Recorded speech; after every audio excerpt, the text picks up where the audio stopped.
All right, good afternoon, everyone. My name is Bobbi-Jo Wathen. I'm a school counselor at Middletown High School. I work specifically in the career development area. I have a college and career center that I manage. I'm also a consultant with NCWIT, which is the National Center for Women in Information Technology, and I work with them today as I will be preparing for careers of the future. I have my colleague here, Jennifer Skitromo. Hi everyone, I'm Jen Skitromo. I am a school counselor at Crex Academy of Aerospace and Engineering in Windsor, Connecticut. It's one of our magnet schools. Like Bobbi-Jo, I'm a consultant for Counselors for Computing, which is a division through NCWIT. I've been doing this for probably about a year and a half and have really enjoyed it. At my school, I work primarily with 8th and 9th graders, and so really my focus is on getting more access to computer science classes and more, what's the word I'm looking for? More opportunities for students to engage with it in a non-traditional manner. Mm-hmm. Yeah. So let's go right on to... Okay, so Counselors for Computing, just a little bit of background information on this division of NCWIT. Our mission is to provide counselors with information and resources so that they can support all of our students as they explore computer science. So there's a few ways that we do this. One of them is through professional development like this one here, this webinar. We also offer in-person professional development. We can provide as short as an hour, as long as 4 days. So as you see today's presentation, if you are thinking about maybe reaching out to us for some more professional development, please know that we can do a lot of different things. We also are engaged in outreach and activism, really using our voices in the computer science education community. Some of our partners are CS for All, and some of the other computer science organizations.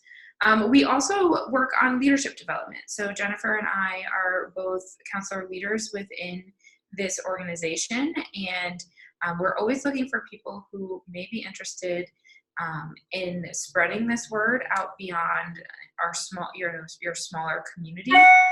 So today, as you listen, if this sparks your interest and you really think, wow, I'd love to do more, please let us know and we can connect you with the right resources. All right, so a little bit about what we're going to talk about today is that we're going to really start with these broad statements about what is computer science and kind of dispelling what computer science isn't. We'll go into a little bit about why expanding access matters, specifically for our students and in our own practice. And that lends itself really nicely into, well, why us? Why is it school counselors need to take on, another thing to do? Why is it important that we really do lead that change? We're also going to go through a whole bunch of resources that we use in our practice, as well as how you can get those free resources after this webinar. And then we're going to end with a little bit of Q&A. All right, so what is computer science? Unlike what a lot of people think, computer science is not a bunch of math or the kid with the hoodie in his basement and a Mountain Dew plugging away on his computer all the day. Really what computer science is, if you break it down to the most pure form, is it's posing a problem in a way that we can have a computer help us solve it, right? So we use computer science to communicate, we use computer science to solve problems, design, share information, manipulate information, and secure information. That's probably the newest, well, I wouldn't say the newest, but it's a rising field right now would be cybersecurity. And so the woman you see here in the photo, she is actually an art restorer.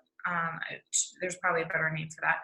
But she is using this machine that you see to scan this painting to help her restore historic paintings for her art museum. So I think that's an important thing to point out, is that computer science is not, again, the kid in the hoodie in the basement with his Mountain Dew just all alone, or her all alone. It's really using computer science to solve any problem in any field, including art. And so what this goes into is, not just computer science, but also computational thinking. And these are skills on the screen that employers are really looking for within their population that they're going to be hiring. What you'll notice is there really aren't content skills on either one of these boxes. Rather, they are those skills that you learn by doing, or you learn by interacting with others. So that complex problem solving, creativity, originality, initiative, leadership, and social influence. Employers aren't quite concerned with, do you know how to write within this computer language? Because they know if you know one language, you can learn other languages. And these all also connect with our ASCA mindsets and behaviors. We know that within our now national language through ASCA, that critical thinking, analysis, complex problem solving are skills that we are looking to develop within our high school students. And so computer science and school counseling really do go hand in hand. This is one of my, there's a few favorite slides in today's presentation, but this is definitely one I think that highlights why expanding access matters. Mm-hmm. So you look and you see all of these different careers, everything from sales and healthcare, education, Jesus, 4.2%. But these are the percentage of jobs total that are available. So you see one of those biggest, actually the biggest part of this circle is computing jobs, even bigger than management. So I think it's really important to note that this is the #1 source of new jobs in the United States. And so if we want to provide students with access to a career when they finish, right? It's not just about get them to college and get them to college. It's about what do they do when they're done. If we see this, computing is one of those areas that is growing and that has the largest new jobs in the United States right now. And so really the biggest thought process right now is that the problem is about STEM, so science, technology, engineering, and math. But that's not really the biggest issue that we're looking at. What the biggest issue, and specifically the biggest issue with STEM, is that it's a problem with computer science. We know that 58% of all new jobs that are within STEM are within computing. Let me say that again. 58% of all new jobs in the STEM fields are in computing. But then we only have 8% of our graduates in STEM fields from computer science. There's this huge gap, this unfilled need of people who are trained and are willing and able to do this work versus how many jobs we have to fill. And so if we look at, we're talking about unemployment rate, we're talking about being able to really negotiate for a great salary and benefits, computer science is where our students should be and want to be, because there is that large gap. Yeah, I think I look at this slide and I think about the admissions rep that have come into my College and Career Center this year. And I would say out of a week, I would have 10, and I would say 6 out of 10 of them say that they added cybersecurity, they added computer science, they added something else in the computing fields. So I'm happy to see that our colleges are responding to this.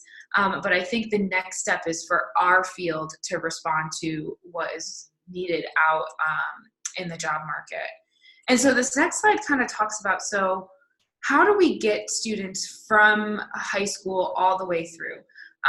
What's important to note is that women specifically will trickle out of these fields as they go on. So let's say they try computer science in high school. They're going to be more likely to go into it in college and even more likely to finish and get into the workforce. But if we still only have, in this pie, 25% of females in high school, we're still only going to have 25%. And knowing that there's a trickle off means that there'll be even less in the job force, right? And so it's also important to note that it's even less likely for our Black and Latinx students to go from trying a class in high school all the way through. Now, encouragement is a big thing, and trying new things is a big factor in whether or not a student is going to persist all the way through. And so, I talk about this all the time. My students don't know what they don't know. I've got a ton of girls right now that think they want to be a nurse. What they really want to do is help people, right? And they don't like blood and they don't like all that stuff. But what they really want to do is help people. Mm-hmm. But I don't think that they've thought of other careers that can do that, right? So I feel like it's my job to show them how jobs that are open in the workforce can relate to what their goals are. And so now here's my favorite chart. 1, because I'm a visual person. 2, there's polka dots. But if we're looking at this chart, and quick synopsis of it is we have those major fields within STEM on the bottom, along with social sciences, which is, what school counselors would fall under, other educators. And then we have, we're showing the amount of women who are getting these degrees. The polka dots are women, and then the solid color are men. If we look at that lime green bar, that's annual jobs. So let's look at social sciences, right? Social sciences, there are a ton of people, about 150,000 degrees every year at the bachelor's level. And it looks like about half are female, half are men. But then if we go to that lime green bar, the jobs just aren't there. There's only 25,000 jobs, and school counselors, we know that, we're a dime a dozen. I used to be a history teacher. Really hard to find a job because there weren't that many out there. But if we then go to the computer and information sciences, we notice that they have the largest piece for annual jobs.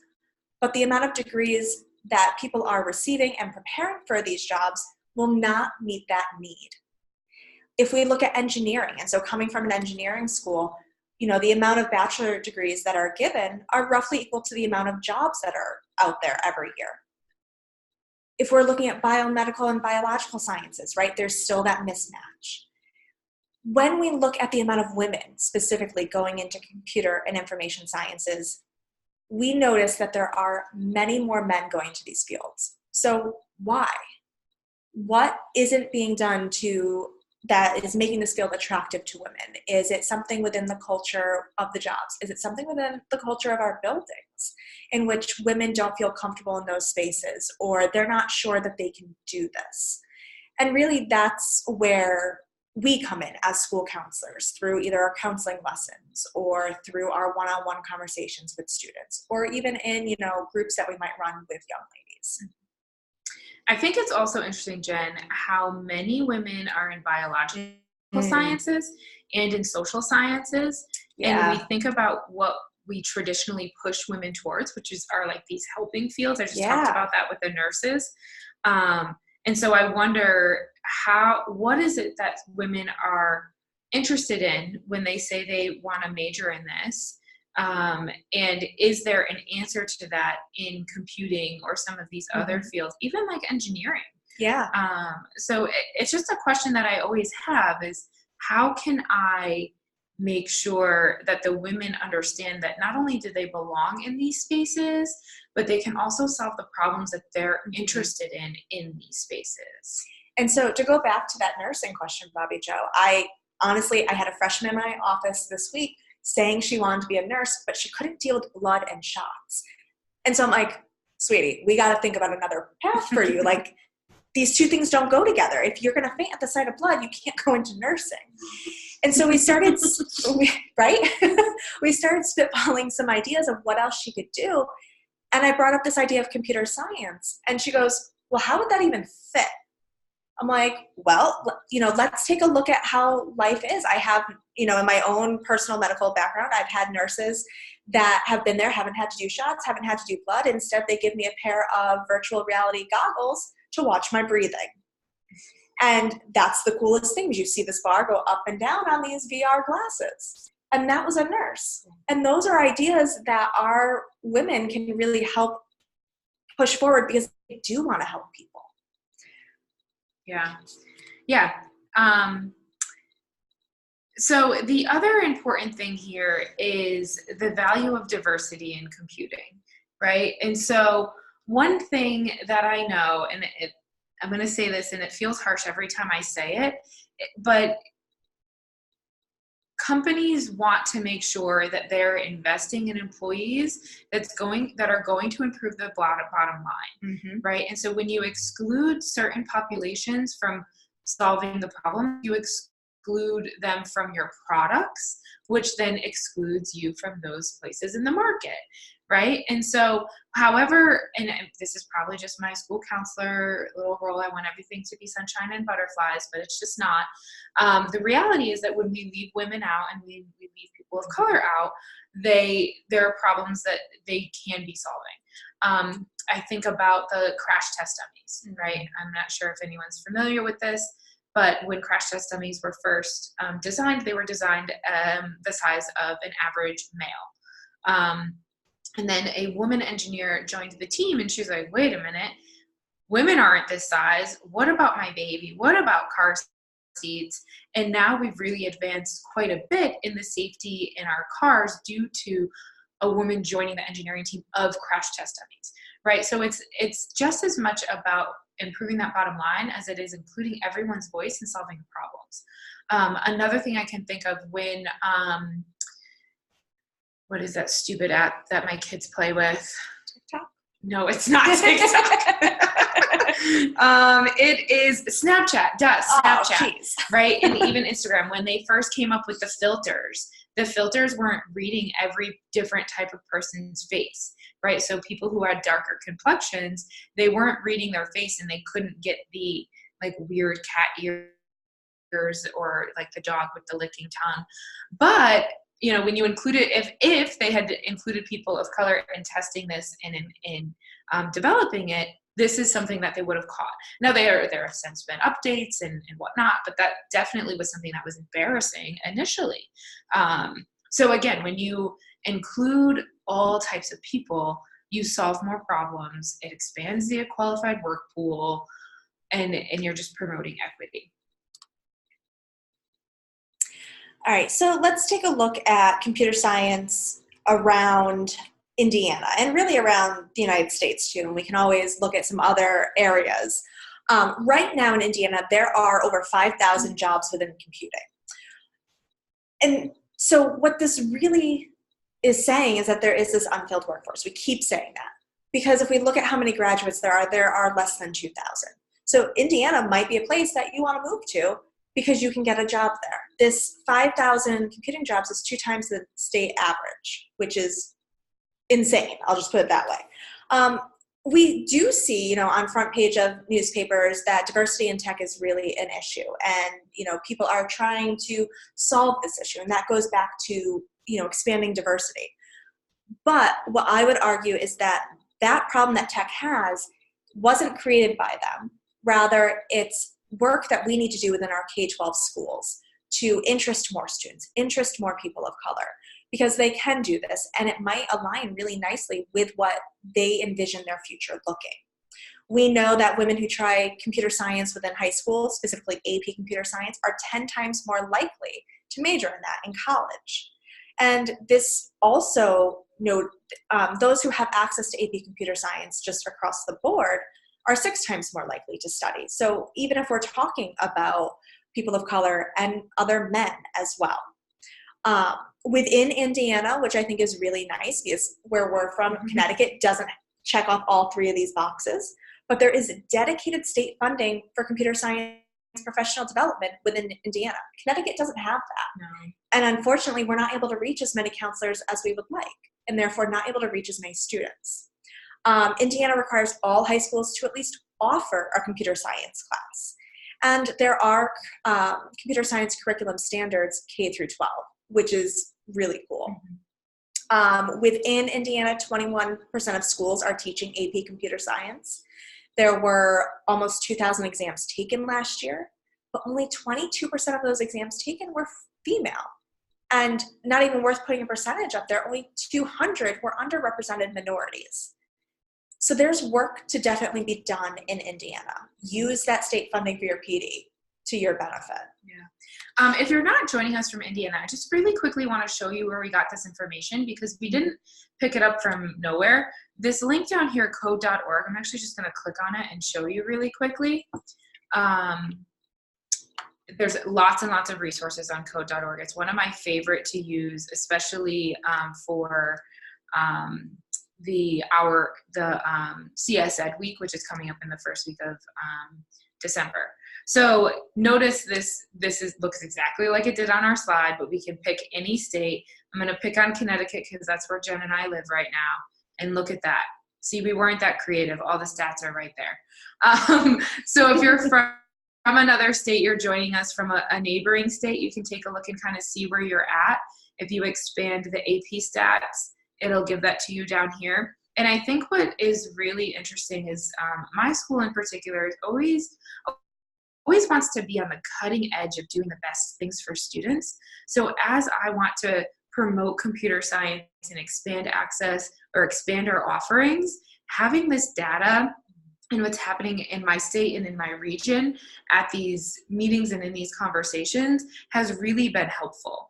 And again, like, maybe we're just really competitive in Connecticut, but, or maybe that's just me, but I always want to make sure that my school, wherever I'm working, is offering the most that I can to students. And so pulling data is always a great way for me to do this. You can also view your fact sheet, and this is something that you can print out and bring to you, bring to a meeting. And then last thing I'll click on is if you're ever interested in taking action, you know, there's a center here that will help you, like show you, you know, how can I advocate for this to my governor, my state reps. Again, like lots and lots of great tools here on code.org. Get on your tool around. It's definitely worth it. Where is my presentation now? Whoop, that's not it. Goes to show you that even though we are C4C consultants, sometimes we even have technology issues. Moving on. It's all about learning. All right, so why school counselors, right? Like, why us? Why are we talking to you today about computer science, something that seems so far out of our wheelhouse? It's not outside of our wheelhouse. We are advocates for all of our students. And so if we're looking at this academic advising, all right, course selection coming up in a few months, hopefully. These are great times to have those one-on-one conversations or small group conversations about, hey, what do you want to do, you know, when you leave high school? What problem do you want to solve? Hey, I think these classes would be a good fit for that, and being able to really talk that up. Career education. When I work with my 8th and 9th graders, it's not so much about, yes, you're going to be a cybersecurity analyst. It's more about, here's what this field would do. Here's what this field would look like. I think because you're such a people person, I can't imagine you in a cubicle. Have you thought about computer science? Mm-hmm. And then all of a sudden they give me a weird look like I have a horn growing out of my head because they have that image of someone in a cubicle by themselves coding. Mm-hmm. But that's not what it is. I think one of the biggest pieces where I know I personally can do more work on is that family collaboration piece. And so that could look like STEM nights with some of our computer science students doing different presentations. That could look like doing a family presentation on different fields within STEM with a focus on computer science. It's really about engaging that family who maybe doesn't know that this is out there, or know that this is a possibility, or know that their child has these skills. We need to also do that education with families. And as you all know, in our comprehensive counseling programs, we all have to do those interest inventories and career goals, and this plays really nicely into that. Yeah, and I just want to highlight again that family collaboration piece. I recently was doing some research around what Black men specifically need in regards to career development from their school counselors. And what was echoed again and again and again was family collaboration, that the family supported what they wanted to do. And so I think that's no different here. And we'll see that in a few slides, but I just really want to highlight that. So school counselors, so we know that 28% of women say that encouragement. Does the family and their friends encourage them to try coding? They said that that was a factor in like whether or not I decided to give this a try. 27.5% said that career perception. So do they know that there are jobs that align with the things that they're passionate about? We've talked about that earlier. And I can't echo enough how much computer science aligns with just about every job field. I actually really wish I knew how to do some coding right now. I'm trying to do a little bit of self-taught stuff so that my website will look better and so that my students can interact better with my center. But I think the other thing that the women reported is, will computer science help me help people? And it doesn't have to be in a lot of the traditional ways that we think, but we know that young people right now are really cognizant of what's happening in our world and in our country. I think we can think of at least 10 or 15 students that we know that are social justice advocates. They're really out there trying to make a change. And if they can see how computer science can help them do that, they're more likely to jump into that field. 17% said that self-perception was a big deal. Do I enjoy problem solving? Do I think I'll be good at it? We know that women specifically really are challenged with, do I belong here? Do I see myself here? And do I feel good enough about myself to give it a try? Men 9 times out of 10 will raise their hand, say the wrong answer, and not care. Women will traditionally not raise their hand if they don't know that they are right? And so the self-perception of like, do I belong? Can I do it? It shows here 17%. I may even argue a little bit more. But again, these are girls who have made the decision already, not girls who haven't yet decided because they were discouraged in some kind of way. And so the last thing I want to highlight here is 22.4% said academic exposure was the reason why they decided to choose computer science. And that goes back to our job in academic advising. What are we doing when we're talking to our girls? Do they know what it is? Do they know how it connects to their goals and their dreams? And do I have something that I can give to them? It's one thing to talk to a student about it. It's another thing to know that in my school or in my community that they can get involved. But yeah, I think these are really interesting. I think the most interesting one is that encouragement. Does somebody else believe that I can do this? I can't get over that one enough. So we're looking at this in now terms of our ASCA ethical standards. So what are we not necessarily bound to do, but really what is that highest tier that we hold ourselves accountable to? And we are advocates, we are leaders, we are collaborators, we are consultants who create systemic change. That right there, the systemic change and equitable educational access are two of the biggest pieces of this statement for me, because we are never satisfied with the status quo. We always want to make things better. That's just who, at the core of us, we are. And so if we are looking to make the systemic change by providing equitable educational access, we have to be encouraging our girls to go into this field. Because it's not just about the right now. Like right now, this is good for you. This is about what's good for you 10, 20, 30 years down the road. And not just for them, but maybe their entire family. There are a lot of girls that I work with that have strong family connections and maybe are first generation students, are first generation Americans, and they're living a pretty tough life. By going into computer science and getting one of these jobs where they can set their own salary because they're so in demand, they're not just changing their own life, but others' lives as well around them. We're looking at, advocating for an educational system that provides optimal learning environments for all students. Computer science is one of those classes that can be, let's use the word, differentiated for every learner. Our special ed teachers love computer science for that reason.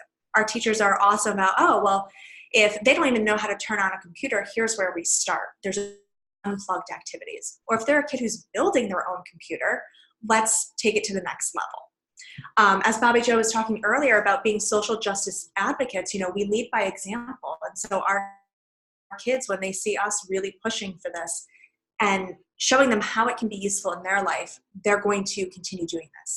All of this stuff is not anything that we're adding onto our plates. This is stuff we're already doing. We just need to come at it from a different angle. And that to me is the key if I'm going to implement or do something, right? As long as it's not going to take me more time, as long as it's not one more thing on my plate, as long as I don't have to stay, an hour past 7 o'clock at night to get this done, then I'm more likely to do it. Yeah. So Jen, there was something you were talking about earlier, and it really reminded me about why I started working with counselors for computing. And so I was earlier, I wouldn't say earlier, maybe I was like 3 or 4 years into my career as a school counselor. And I was just kind of feeling like flat, like I was doing my job. It was really great. I loved the students I was working with, but I was really starting to struggle with how can I help more students get out of poverty, help their families. I was working at a school at the time, actually, and I still do, where more than 50% of the students are on free and reduced lunch. And so when I went to my Counselors for Computing conference out in Colorado, I was just shocked at the amount of access, the jobs that were open in, the salaries that these students were making. And I started to see computer science as a way to help fix equity issues around all of my students. And so while the program was really geared more towards having equitable access for women, I started to look at all of my students that are underrepresented, and wow, if they connected to computer science, it could really change their life for their entire family, like Jen said before.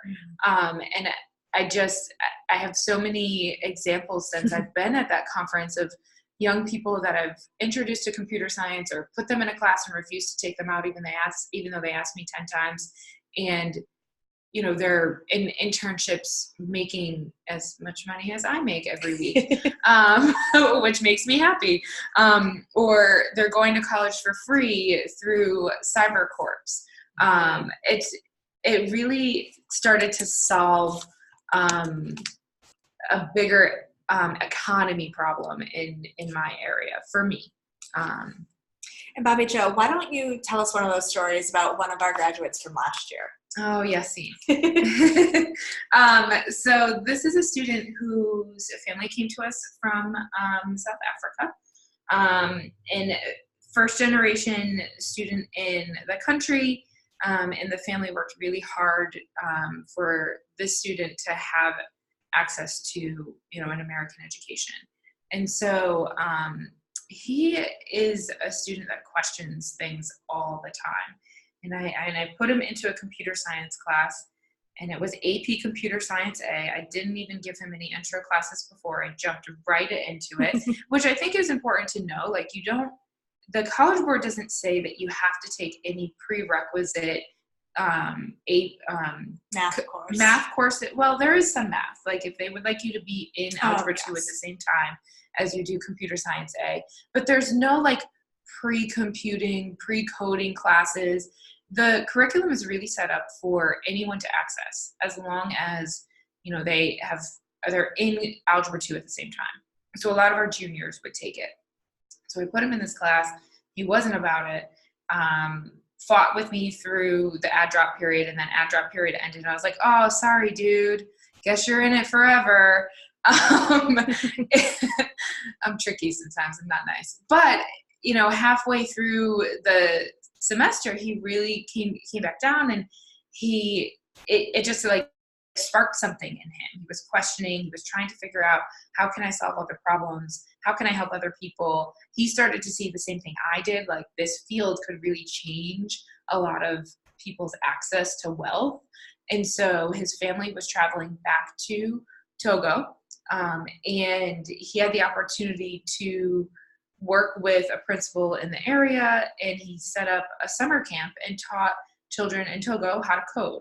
Now, he didn't always have access to the internet during this, or it was shoddy internet. It was in an internet cafe, if it was at all. But he was teaching them how to code using the skills that he learned from his teacher in Computer Science A. now the student is off and doing really, really well at our flagship school here in Connecticut. He ended up not majoring in computer science, but in math. And he intends on using his coding skills to help with what he wants to do within mathematics and research in mathematics. So I think that just speaks to what can happen when you give a student access to a course like this. It can really ignite a lot of passion and give them a lot of power. And so those two things combined for this particular student really turned into a great experience, not just for him, but for some people back in his home country. So enough story time. All right, so right here we have probably what a few of us are familiar with, the mindsets in which school counselors kind of, what's the word I want to use, operate under. We believe every student can learn. Everyone can succeed. Everyone should have access to an opportunity to that high quality education. And so going through this whole piece, we are leaders within the school, the district, the state, the nation. Going through this whole slide, it just brings me back to how computer science really, again, isn't another thing that we're adding onto our plate. It's how we're living out these mindsets. If we're talking about every student should graduate from high school prepared for post-secondary opportunities, we would be doing a disservice if we didn't talk about computer science.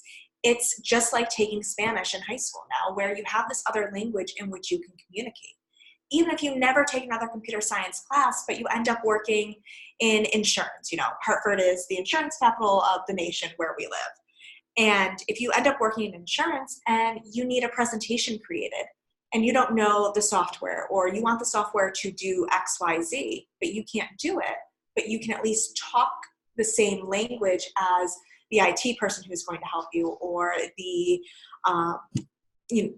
data specialist who's going to help you pull this data, then you at least have that common, sorry, I'm at a loss for words, guys, that common language. And that way you're not having to play catch up, or you're not on two different levels.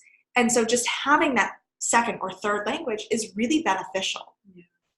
Yeah, I really think about, so why us, right? Mm-hmm. Why are we the ones to push this forward?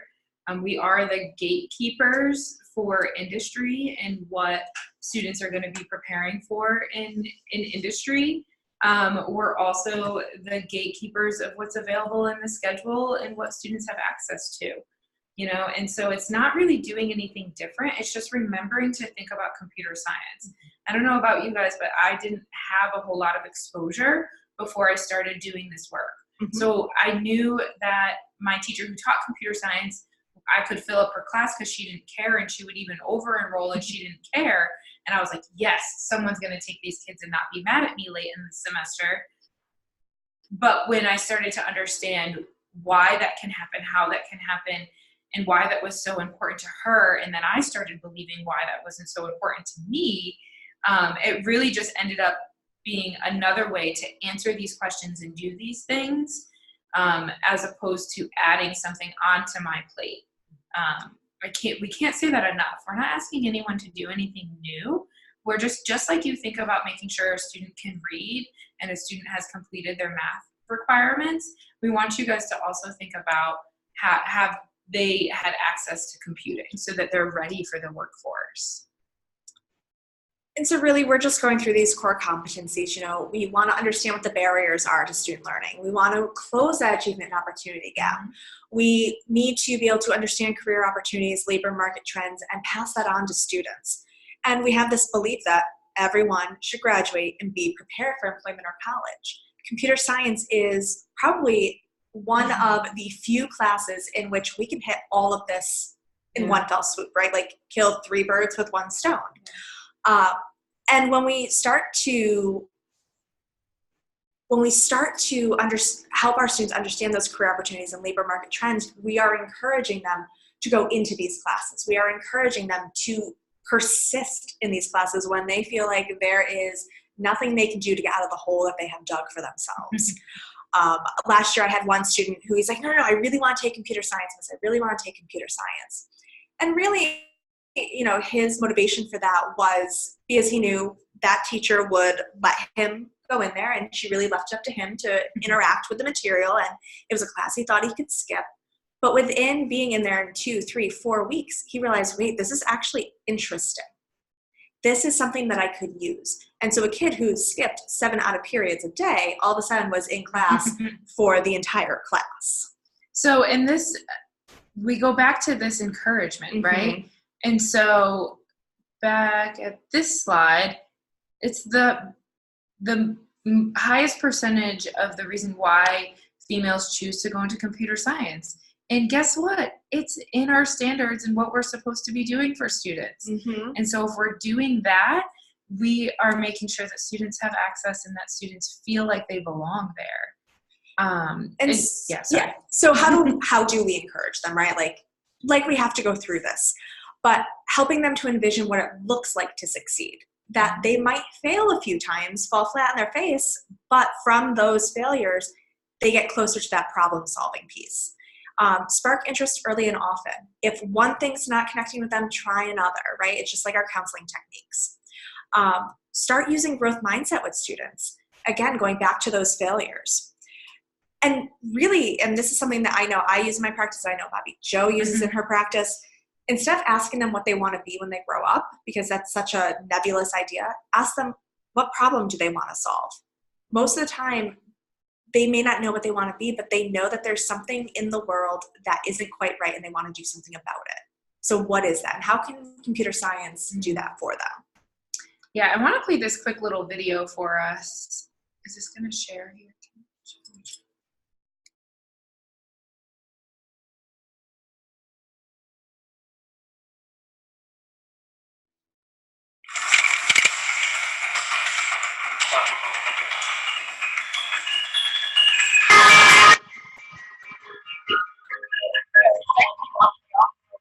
Wait, so she just dropped out of high school. I was like, she's pretty much smarter than me.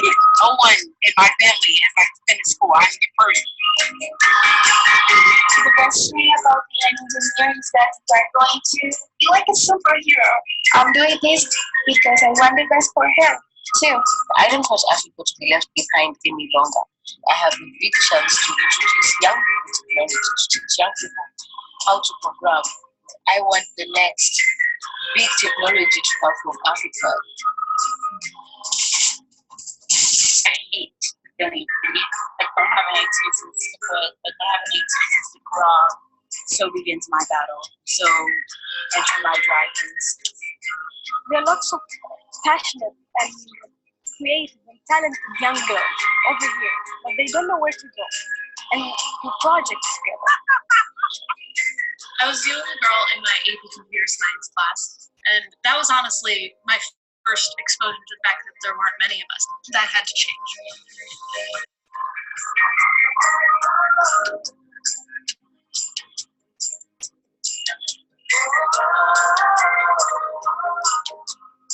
We're going to make this thing so fun, people won't believe that.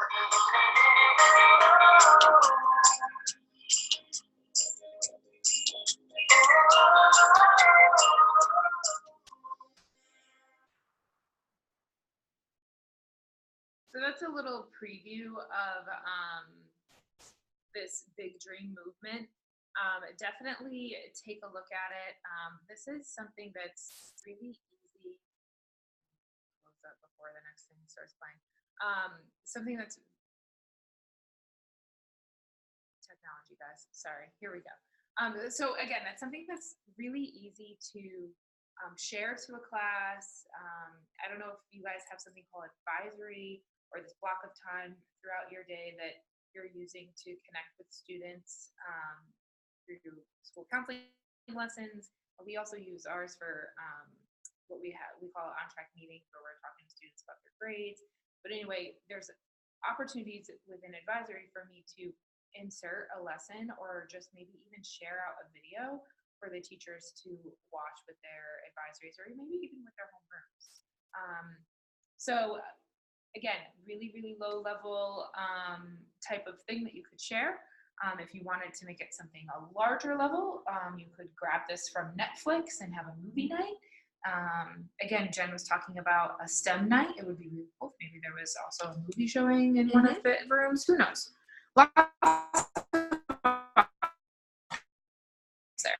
So this is getting to self-perception and, you know, how girls feel in spaces that there aren't many girls. We know that boys receive more encouragement than girls, not just from their parents, but also from teachers and the media. So think about, well, girls just aren't good at math, and boys just, you know, aren't good readers. There's no evidence to really back that up. There is evidence to say that girls' self-perception of how they are in math or in computer science tends to drop down after like 3rd or 4th grade. And so the more we can really encourage them that they are good at this, that they can do this, hopefully the more likely it is that they will persist in this. Girls are less aware of ways to learn CS on their own, but boys are more likely to be self-starters and to do on their own. Bobbi-Jo and I met a young man last week who taught himself just about every coding language on his own through the Before he internet. moved to this country. Yes. And that just dumbfounded us because we don't know any girls that would do that. Yeah, he was actually on a panel with 3 other women, and when he said this, the other women were like, what? You did that on your own? How did you even know how to do that? And then they had a million questions for him. And I think that goes back to what we were talking about before. Boys are more likely to raise their hand and give the wrong answer than girls are. And so when we think about that self-perception and that encouragement, we're going to need to make sure that we tell our girls that they can, tell them that they belong, and help show them ways that they can connect with the community and participate in some of these events. And so bridging the gap in encouragement in computing. This is a great resource right here. NCWIT has lots of great resources. If you go on our website, ncwit.org, this is under practicing encouragement. Under ncwit.org/C4C, there's a ton of resources available. But basically what happened here is there was a consensus that among researchers that encouragement matters, right? It plays a big, big role in whether or not young women and young girls are going to go into computer science and stay in computer science.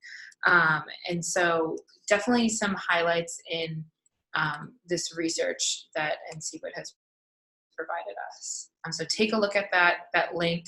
And so I said before, like, we would never say girls shouldn't learn or that our students shouldn't learn how to read, right? And so how silly does this? Dad, can you help me with my reading? Sorry, sweetie, we're just not reading people.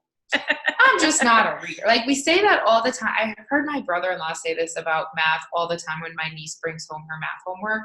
I'm just not a math person, kiddo. Sorry. We would never, ever say that about reading.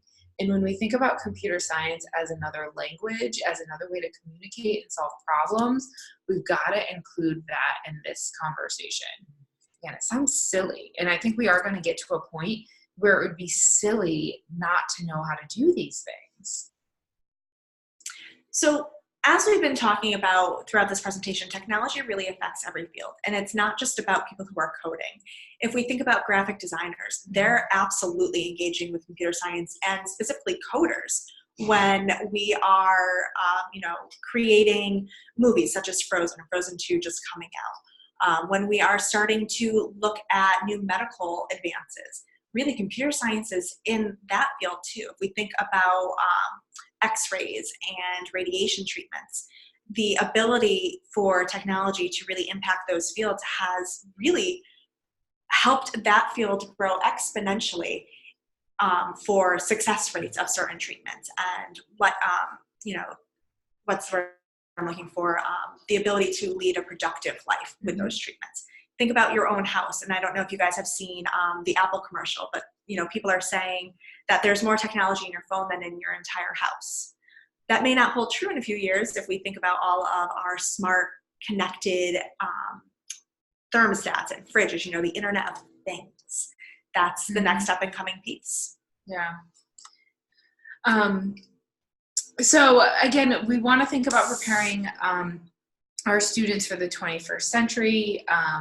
We have to give them a chance to learn about algorithms and apps and how the internet works, just like they have to learn about photosynthesis and digestion and electricity, right? Like very basic things that that we've all learned as just this idea that to be an educated person, I need to understand how the world works, and these things include the world, and therefore computing, algorithms, problem solving, apps, computers, the internet, these are all things that are included in the world, and they're fairly new if you think about the history of everything that we teach students, right? Photosynthesis has been around forever, our digestive system forever.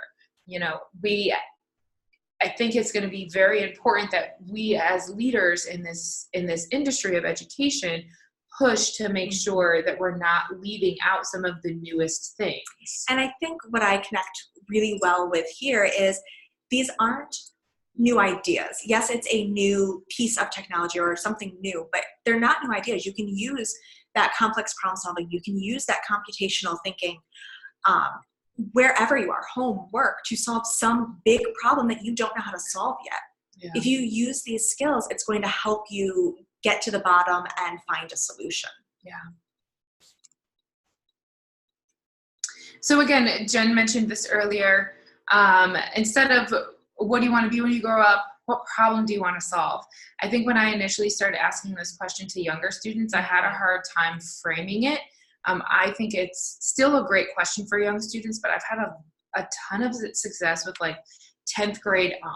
And again, it completely changed the conversation from trying to fit what I can contribute into the world into a box, and thinking about what do I want to contribute to the world, right? And then we can start to talk about how we can use tech to help solve those problems. And it's really interesting what students come up with. There's a Careers in Code magazine that's available, and some of the kits that we have, and they connect a lot of problems that students have solved through computer science, human trafficking, water crisis, all kinds of things. Yeah. And so resources, we've talked about this a million times. Oh my goodness. We're finally there. You see the little Careers with Code thing hanging up in the top. We offer these kits. We call them C4C kits, Counselors for Computing kits. They offer all kinds of resources. There's a couple of really great posters that I personally love. Jen really likes some of the talking cards because they're really great for students to walk away with, or to talk with parents. We're going to go over some of them right now. Yes. And so if we didn't mention this, the best part about them is they're free, because we all know what school budgets look like these days. So being the poster person, I'll attack this poster. This is my favorite one. It moved from my previous job to my new job. In fact, when I showed up at my new school this year, I saw this poster in someone's classroom, and then I just needed to find out who went to this classroom, who has this. But anyway, this is really shows the different pathways for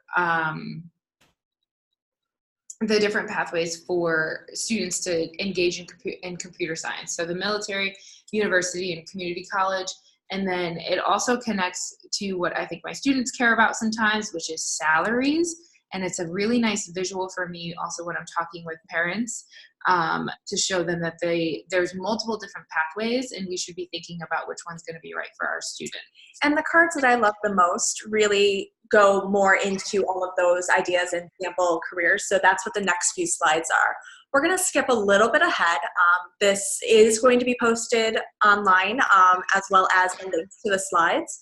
But I want to get you to the slide where we can get you those free C4C kits. Yeah, let's do that. So I put a giant QR code. And we love our memes, by the way, if you haven't noticed. They definitely make me laugh.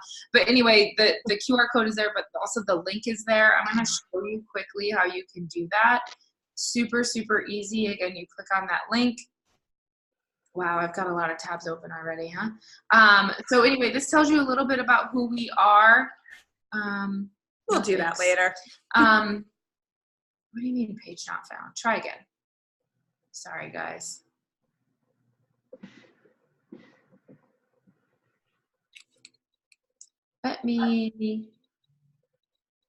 Here we go.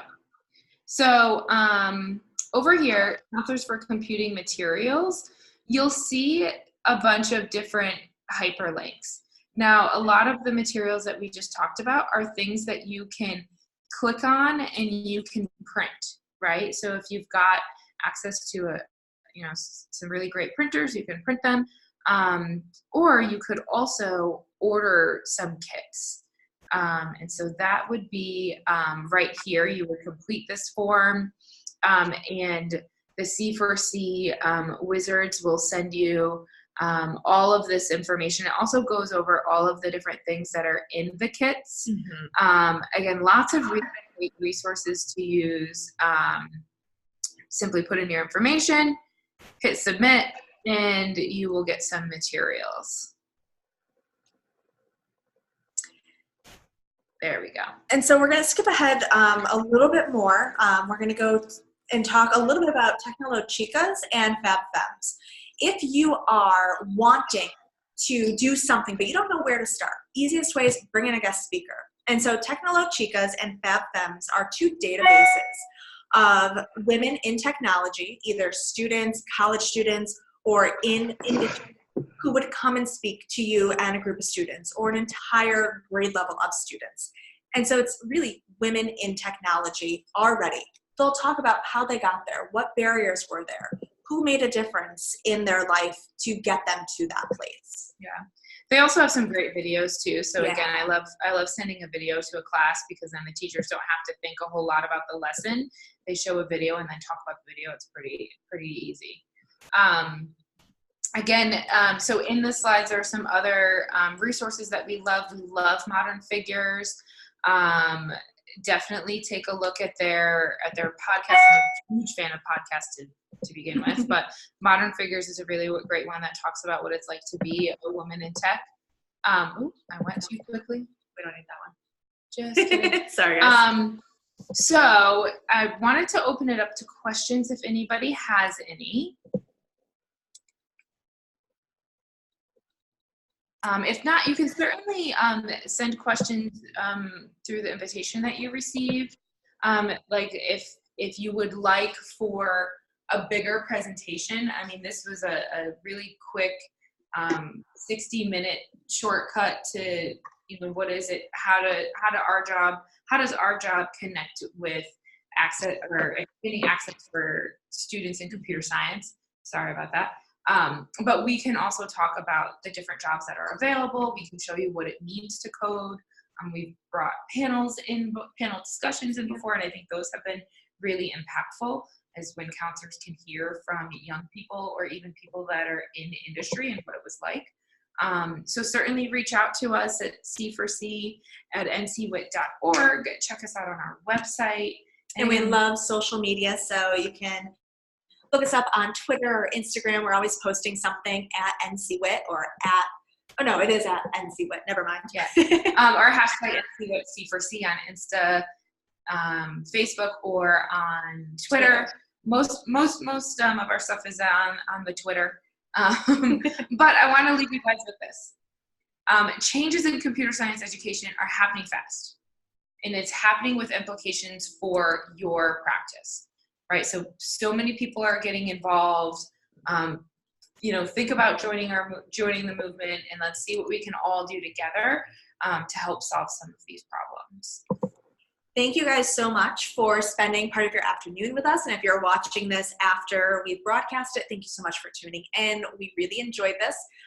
And just as an FYI, this was our first webinar. So if you couldn't tell, we're still figuring a few things out, but we're very glad to have done this for you guys.